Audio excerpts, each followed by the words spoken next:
Hi hello ನಮಸ್ತೆ. ನಾವೆಲ್ಲರೂ ಏನು ಮಾಡೀವಿ, ಆಲಮಟ್ಟಿ ಡ್ಯಾಮಿಗೆ ಬಂದೀವ್ರಿ.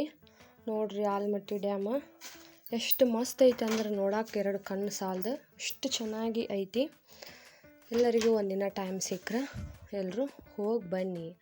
ಇದಕ್ಕೆ ಆಲಮಟ್ಟಿ ಡ್ಯಾಮಿಗೆ ಲಾಲ್ ಬಹದ್ದೂರ್ ಶಾಸ್ತ್ರಿ ಡ್ಯಾಮ್ ಅಂತಲೂ ಕರೀತಾರೆ, ಆಮೇಲೆ ಆಲಮಟ್ಟಿ ಪಂಪ್ ಅಂತಲೂ ಕರೀತಾರೆ.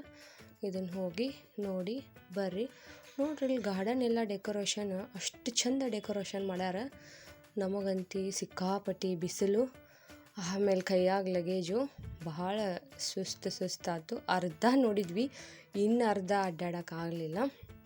ಇಲ್ಲೆಲ್ಲ ಹೆಂಗಂತಂದ್ರೆ ಕಾಡು ಫುಲ್ ಒಂಥರ ಹಳ್ಳಿ ವಾತಾವರಣ, ಬುಡಕಟ್ಟು ಜನಾಂಗದ ಹೆಂಗಿರ್ತೈತಲ್ಲ ಅವ್ರದ್ದು ಕಲ್ಚರ್ ಅದನ್ನೆಲ್ಲ ಇಲ್ಲೇನು ಮಾಡ್ಯಾರ ತೋರ್ಸ್ಯಾರ. ಇವನ್ನೆಲ್ಲ ಹಿಂಗೆ ಮಾಡ್ಯಾರಲ್ರಿ, ಇದು ಕಟ್ಗಿದಲ್ಲ, ಸಿಮೆಂಟಿಲಿ ಏನು ಮಾಡ್ಯಾರ ರೆಡಿ ಮಾಡ್ಯಾರ. ಅದನ್ನು ಅನೇಕ ರೀತಿಯ ಹೂಗಳು, ಗಿಡ, ಮರ, ಆಮೇಲೆ ಇದನ್ನು ಕೊಳ ಮಾಡ್ಯಾರ. ನೋಡ್ರಿ ಎಷ್ಟು ಚಂದ ಕಲರ್ ಮಿಕ್ಸ್ ಮಾಡ್ಯಾರ ನೀರೊಳಗೆ, ಮಸ್ತ್ ಐತಿ.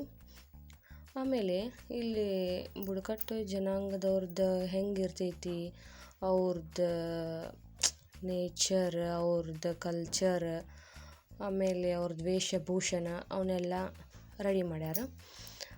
ಆಮೇಲೆ ಎಲ್ಲಿ ನೋಡ್ತಿರಲ್ಲಿ ಹಸಿರೇ ನಮ್ಮ ಉಸಿರು. ತುಂಬ ಚೆನ್ನಾಗೈತಿ, ಫುಲ್ ಹಚ್ಚ ಹಸಿರು. ಅದೇ ರೀತಿ ನಾವು ಹೋಗಬೇಕು, ನಡೆದಾಡಬೇಕು ಅಂತಂದ್ರೆ ಬಹಳ ಸೂಕ್ಷ್ಮವಾಗಿ ಹೋಗ್ಬೇಕ್ರಿ. ಯಾಕಂದ್ರೆ ಅಲ್ಲಿ ಹುಳ ಹುಪ್ಪಡಿ ಒಂದು ಸ್ವಲ್ಪ ನೋಡ್ಕೊಂಡು ಹೋಗ್ಬೇಕು. ಜನದಟ್ಟಣೆ ಜಾಸ್ತಿನೇ ಐತಿ, ಆದರೂ ಹೇಳಕ್ಕೆ ಬರೋಂಗಿಲ್ಲ. ಸಣ್ಣ ಸಣ್ಣ ಹುಳುಗಳು, ಸಣ್ಣ ಮಕ್ಕಳ ಜೊತೆ ಕರ್ಕೊಂಡು ಹೋಗಿರ್ತೀವಿ ಅಂದ ಬಳಿಕ ನಾವು ಎಚ್ಚರಿಕೆಯಿಂದನೇ ಅಡ್ಡಾಡಬೇಕು. ನೋಡ್ರಲ್ಲೆಲ್ಲ ಸ್ಟ್ಯಾಚ್ಯೂ ಯಾವ ರೀತಿ ಮಾಡ್ಯಾರಂತಂದ್ರೆ ಫುಲ್ ಈಗ ಹೊಂಟಾವೇನೋ ಅನ್ನೋ ರೀತಿನ ಮಾಡ್ಯಾರು. ಇದೊಂಥರ ಬ್ರಿಡ್ಜ್ ಟೈಪ್ ಮಾಡ್ಯಾರ್ರಿ, ಅದು ಫುಲ್ ಸಿಮೆಂಟಿಲಿನ ಮಾಡ್ಯಾರು. ಮಸ್ತ್ ಸಖತ್ ಅನ್ನಿಸ್ತು. ದೂರಿಂದ ನೋಡಿದರೆ ಕಟ್ಗಿಲೇ ಮಾಡ್ಯಾರೇನೋ ಅಂತ ಅನ್ನಿಸ್ತಿತ್ತು, ಬಟ್ ಇಲ್ಲ, ಸಿಮೆಂಟಿಲೇನು ಮಾಡ್ಯಾರು. ನಾವಂತೂ ಫುಲ್ ಸುತ್ತಾಡಾಕ್ತೇವಿ. ಫುಲ್ಲೆಲ್ಲ ನೋಡ್ತೀವಿ, ಅಲ್ಲಿ ಹಸಿರೈತಿ. ಭಾಳ ತುಂಬ ನೀರು ಹಣ್ಣಿದ್ದು ರೀ, ಇಲ್ಲಿ ಜಾಸ್ತಿ ನೀರು ಹಣ್ಣು ಗಿಡ ಇದ್ದು. ಎಲ್ಲರೂ ನೀರು ಹಣ್ಣು ತಿಂತಾಯಿದ್ರು, ಅಡ್ಡಾಡ್ತಾಯಿದ್ರು.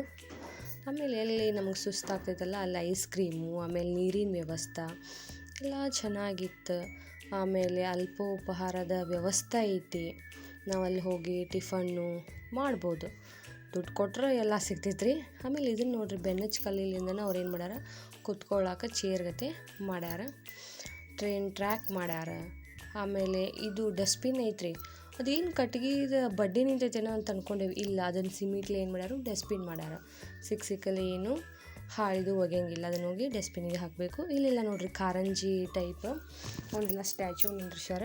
ಫುಲ್ ಮಸ್ತಾಗಿ ಕಾರಂಜಿ ನೀರಿಂದೆಲ್ಲ ಮಾಡೋಕೆ ಮಸ್ತ್ ಡೆಕೋರೇಷನ್ ಮಾಡ್ಯಾರ. ಕುದುರೆ ನೋಡ್ರಿಪ್ಪ, ನಾವು ದೂರಿರ್ತೀವಿ ಕುದುರೆ ನೋಡಿ, ನಿಜವಾದ ಕುದುರೆನೂ ಅದಾವಲ್ಲ ಅಂತಂದು ರಿವರ್ಸ್ ಹೊಂಟ್ಬಿಟ್ಟಿದ್ವಿ. ಮತ್ತು ಮುಂದೆ ಬಂದು ನೋಡ್ತೀವಿ, ಇವು ನಿಜವಾದ ಕುದುರೆ ಅಲ್ರಿ, ಇವು ಅಷ್ಟು ಚಂದ ಕುದುರೆ ಮಾಡ್ಯಾರಿ. ವಾ ಕಲೆಗೆ ಒಂದು ಬೆಲೆ ಐತಿ ಅನ್ನಕ್ಕೆ ಇದು ಸಾಕ್ಷಿ. ನೋಡ್ರಿ ಎಷ್ಟು ಸುಂದರವಾದ ವಿಶಾಲವಾದಂಥ ಒಂದು ಗಾರ್ಡನ್ ಐತಿ. ಇಲ್ಲೆಲ್ಲ ನಾವು ಊಟ ಕಟ್ಕೊಂಬಂದು ಊಟ ಮಾಡಬಹುದು. ಆಮೇಲೆ ಮಕ್ಕಳಿಗೆ ಆಟ ಆಡೋಕೆ ಜೋಕಾಲಿ ಅದಾವ, ಜರಗುಂಡಿ ಅದಾವ. ಆಮೇಲೆ ದೊಡ್ಡವರು ಆಟ ಆಡ್ಬೋದು, ಆಮೇಲೆ ಮಕ್ಕಳು ಆಟ ಆಡ್ಬಹುದ್ರಿ. ನಾವಂತೂ ಸಿಕ್ಕಾಪಟ್ಟಿ ಆಟ ಆಡಿದ್ವಿ, ಎಂಜಾಯ್ ಮಾಡಿದ್ವಿ. ಫುಲ್ ಖುಷಿ ಅನ್ನಿಸ್ತು ನನಗೆ ಇಲ್ಲೆಲ್ಲ ನೋಡಿ, ವಾತಾವರಣ ನೋಡಿ. ಜನನೂ ಭಾಳ ಜಾಸ್ತಿನೂ ಇದ್ದರು. ಆಮೇಲೆ ಅನೇಕ ರೀತಿ ನಮಗೆ ಏನು ಅನ್ಸಾತಿತ್ತಂದ್ರೆ ಒಂಥರ ಖುಷಿ ಸಿಗಾತಿತ್ತು ರೀ, ಎಲ್ಲಿ ಹೋದ್ರೂ ಸಿಗಂಗಿಲ್ಲ. ಆದರೆ ಇಲ್ಲಿ ನೋಡ್ರಿ ಹೆಂಗೆಲ್ಲ ಪಾಳೆ ಹಚ್ಚಿಬಿಟ್ಟೇವಿ ಜರಗುಂಡಿ ಆಟ ಆಡೋಕೆ. ಮಕ್ಕಳಿಗಂತೂ ಫುಲ್ ಖುಷಿ. ಅದೇ ರೀತಿ ಮಕ್ಕಳ ಜೊತೆ ದೊಡ್ಡವರು ಬಂದಾರಂದ್ರೆ ಅವ್ರಿಗೆ ಭಾಳ ಖುಷಿ. ಅವರು ಎಲ್ಲರೂ ಎಂಜಾಯ್ ಮಾಡ್ತಿದ್ರು, ಆಟ ಆಡ್ತಿದ್ರು. ಭಯ ಅನ್ಸಾತಿತ್ತು ಜರಗುಂಡಿ ಆಡ್ಬೇಕಂದ್ರೆ, ಆದರೂ ಬಿಡಲೇ ಇಲ್ಲರಿ ನಮ್ಮ ಲಕ್ಷ್ಮಿ ಮೇಡಮ್, ಆಡೇ ಬಿಟ್ಲು. ಅವ್ರು ಆಡ್ಯಾರ, ನಾ ಯಾಕೆ ಬಿಡ್ಲಿ ಅಂತ ಸಹನಾ ಮೇಡಮು ಆಡಿದರು. ಆಮೇಲೆ ನಮ್ಮ ತಾಯಿಯವರು ಕೂಡ ಏನು ಮಾಡೋದ್ರಂದ್ರೆ, ಅದನ್ನಂತೆ ಆಡೋಕೆ ಬರೋಂಗಿಲ್ಲ, ಜೋಕಾಲಿ ಆದರೂ ನಾವು ಆಡ್ತೀವಿ ಅಂತಂದು ಎಲ್ಲರೂ ನಾವು ಜೋಕಾಲಿ ಸೆಕ್ಷನಿಗೆ ಬಂದೀವ್ರಿ. ಇಲ್ಲೇ ರೌಂಡಿಗೆ ಮಸ್ತ್ ಜೋಕಾಲಿ ಇದ್ದು, ಎಲ್ಲರೂ ಜೋಕಾಲಿ ಆಟ ಆಡಿದ್ವಿ. ಖುಷಿಯಿಂದ ಮಸ್ತ್ ಎಂಜಾಯ್ ಮಾಡಿದ್ವಿ. ಎಷ್ಟು ಆಡಿದ್ರೂ ಹೆಣ್ಮಕ್ಳಿಗೆ ಬ್ಯಾಸ್ರ ಅನ್ಸಂಗಿಲ್ಲ. ಜೋಕಾಲಿ ಆಟ ಅಂತಂದ್ರೆ ಹೆಣ್ಮಕ್ಳಿಗೆ ಭಾಳ ಇಷ್ಟ. ಆಮೇಲೆ ಅದೇ ರೀತಿ ಇಲ್ಲಿ ನೀರಿಂದ ಬೋಟಿಗೆ ಹೋಗ್ಬೇಕಂತ ಬಂದೀವ್ರಿ. ಬೋಟ್ನು ಸಖತ್ ಎಂಜಾಯ್ ಮಾಡಿದ್ವಿ. ಎಲ್ಲರೂ ಬರ್ರಿ, ಆಲಮಟ್ಟಿ ಡ್ಯಾಮ್ ನೋಡ್ರಿ, ಮಸ್ತ್ ಎಂಜಾಯ್ ಮಾಡಿರಿ, ಹೋಗ್ರಿ. ಓಕೆ, ನೆಕ್ಸ್ಟ್ ವ್ಲಾಗ್ನಾಗ ಸಿಗ್ತೇನೆ. ಬಾಯ್ ಬಾಯ್.